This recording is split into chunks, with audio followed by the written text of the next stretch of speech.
5 year इसमें लगाए हैं। पहले खुद भी खेलते रहे हैं। प्लेयर तो हम इतने अच्छे नहीं, इंडिया में नहीं रिप्रेजेंट कर सका, लेकिन मैं चीज़ें बहुत सारी बात करता उसका। कोचिंग लाइन शुरू हो जाती है तो कोचेस में ये सोचा कि एक तो डिसिप्लिन बहुत ज़रूरी है, और जो मुझ में कमी रह गई है वो बच्चों के ऊपर ना जाए।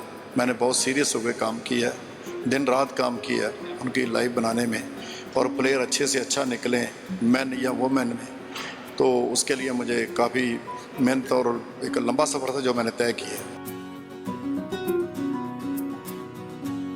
तो बड़ी गरीबी में मेरा टाइम गुजरा सारा, मेरे पेरेंट्स का भी और मेरा भी।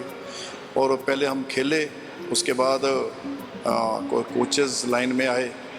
तो मेरा सफ़र लुधियाना से शुरू हुआ था एज ए प्लेयर। स्कूल में स्कूल था हमारा मालवा सीनियर सेकेंडरी स्कूल, उसमें हॉकी तो थी, लेकिन कभी ये सोचा नहीं था कि भी हम जो है कोचिंग लाइन में जाएंगे।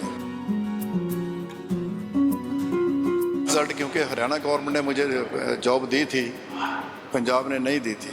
रिश्वत चली थी, तब मेरे पास पैसे नहीं थे, तो मैंने हरियाणा ज्वाइन किया एज ए सीनियर कोच।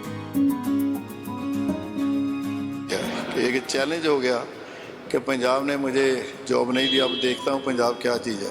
तो एक चैलेंज लेकर ही मैं चला, और एक ही चैलेंज था कि भी पंजाब में क्योंकि हॉकी ज़्यादा थी, तो ये सोचा पहले पंजाब को ही बीट किया जाए, लेकिन 20-25 साल उसको उठने नहीं दिया, बॉयज़ एंड गर्ल्स। आप देख रहे हैं know the times Punjab Kesari TV. देश का नाम रोशन करने के लिए सरकार की तरफ से पद्मश्री अवार्ड से नवाजा जा रहा है। हमारे साथ पंजाब के हॉकी के कोच बलदेव सिंह जी हैं। पहले सर आपको बधाई कि पद्मश्री आपको नवाजा गया है। थैंक यू वेरी मच जी। हाँ जी, थैंक यू। कितनी बड़ी जर्नी रही है अगर इस बात की बात करें? इस 5 ईयर इसमें लगाए हैं। पहले खुद भी खेलते रहे हैं। प्लेयर तो हम इतने अच्छे नहीं, इंडिया में नहीं रिप्रेजेंट कर सका, लेकिन मैं चीज़ें बहुत सारी बात करता। उसके बाद मेरी कोचिंग लाइन शुरू हो जाती है तो कोचेस में ये सोचा कि एक तो डिसिप्लिन बहुत ज़रूरी है, और जो मुझ में कमी रह गई है वो बच्चों के ऊपर ना जाए। मैंने बहुत सीरियस होकर काम किया, दिन रात काम किया उनकी लाइफ बनाने में, और प्लेयर अच्छे से अच्छा निकलें, मैन या वुमेन में। तो उसके लिए मुझे काफ़ी मेहनत और एक लंबा सफ़र था जो मैंने तय किया। कहीं ना कहीं अपने हाथों से उनको खिलाया है, उसके बाद पद्मश्री कितनी चुनौतियां थी, कितने बड़े चैलेंजिंग थे, और इस जो पद्मश्री तक के सफर को किस तरीके से आप देखते हैं? देखिए, बचपन में मैं क्योंकि पाकिस्तान से आए थे तो बड़ी गरीबी में मेरा टाइम गुजरा सारा, मेरे पेरेंट्स का भी और मेरा भी। और पहले हम खेले, उसके बाद कोचेस लाइन में आए। तो मेरा सफ़र लुधियाना से शुरू हुआ था एज ए प्लेयर। स्कूल में स्कूल था हमारा मालवा सीनियर सेकेंडरी स्कूल, उसमें हॉकी तो थी, लेकिन कभी ये सोचा नहीं था कि भी हम जो है कोचिंग लाइन में जाएंगे, लेकिन मजबूरी ने उधर में धकेल दिया। जब हम उसमें आ ही गए तो मैंने सोचा कि भी जो मेरे में कमी रही है तो वो नहीं मैं आने दूंगा अपने प्लेयर के ऊपर। तो मैंने दिन रात काम किया बच्चों के एक नए रिज़ल्ट, क्योंकि हरियाणा गवर्नमेंट ने मुझे जॉब दी थी, पंजाब ने नहीं दी थी। रिश्वत चली थी, तब मेरे पास पैसे नहीं थे, तो मैंने हरियाणा ज्वाइन किया एज ए सीनियर कोच। तो हरियाणा ने काफ़ी सपोर्ट भी किया और हमने भी खूब काम किया। एक चैलेंज हो गया कि पंजाब ने मुझे जॉब नहीं दी, अब देखता हूँ पंजाब क्या चीज़ है। तो एक चैलेंज लेकर ही मैं चला। तो 20-25 साल में तो मैंने पहले एक नामदारी हॉकी टीम थी उसको तैयार किया, वो भी हरियाणा की टीम थी, श्री जीवनगर की, सिरसा की। उसके बाद फिर मेरी जो मेरी ट्रांसफ़र शाहबाद में की गई, तो वहाँ पर भी बॉयज़ और गर्ल्स का नए सिरे से हमने काम किया, और गर्ल्स ने बहुत अच्छा रिस्पांस दिया। मैं सोच भी रहा था कि गर्ल्स क्यों पीछे रहती हैं, लेकिन गर्ल्स ने बहुत अच्छे रिज़ल्ट दिए। ओलंपिक में भी वो गई, और वर्ल्ड कप में 10-10 लड़कियाँ एक ही सेंटर की खेली हैं, शाहबाद की। तो वहाँ पर बहुत बढ़िया काम हुआ, जो कि प्लेयर को कोई तकरीबन 200-250 प्लेयर को जॉब भी मिली।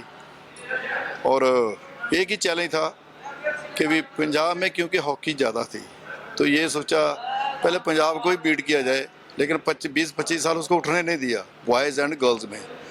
तो अब हरियाणा बहुत इम्प्रूव कर चुका है। खास करके गर्ल्स में, बॉयज़ में भी अच्छा है, लेकिन गर्ल्स में वो बहुत आगे जा चुके हैं।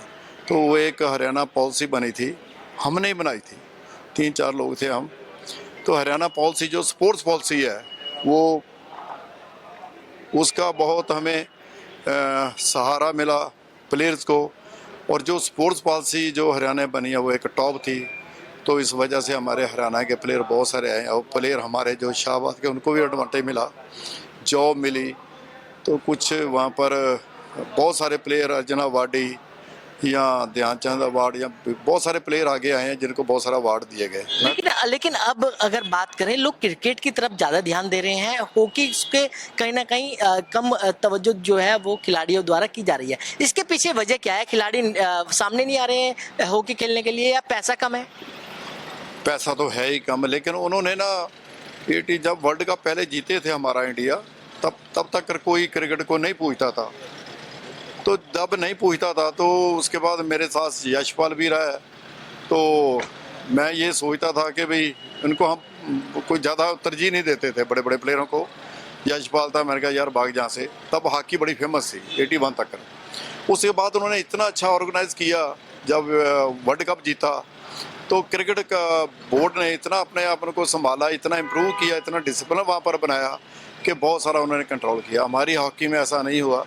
हमारी हॉकी में पॉलिटिक्स चलती रही, नए प्रेसिडेंट आए, नए सेक्रेटरी आए, और वो प्रेसिडेंट बने या वो सेक्रेटरी बने जिनको हॉकी कभी आती नहीं थी, वो पैसा खा पी के चलते बने।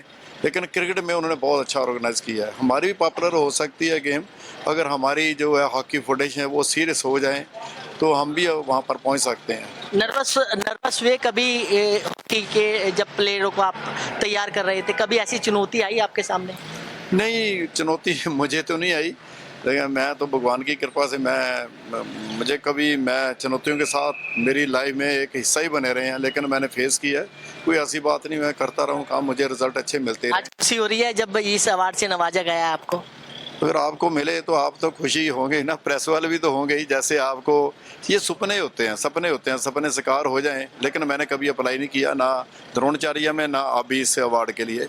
लेकिन ये गवर्नमेंट कुछ ऐसी है, मुझे अच्छा लगा कि उन्होंने कैसे चुनकर मुझे वहाँ पर खड़ा कर दिया। तो मुझे बहुत खुशी है, और ये मेरा एक ऐसे है जैसे मैं सपना कोई देख रहा हूँ। मुझे बहुत खुशी हुई है इसका। तो बिल्कुल बलदेव सिंह जी को आज पद्मश्री अवार्ड से नवाजा गया है। दिल्ली से कमल कुमार कंसल, नवोदय टाइम्स, पंजाब केसरी टीवी।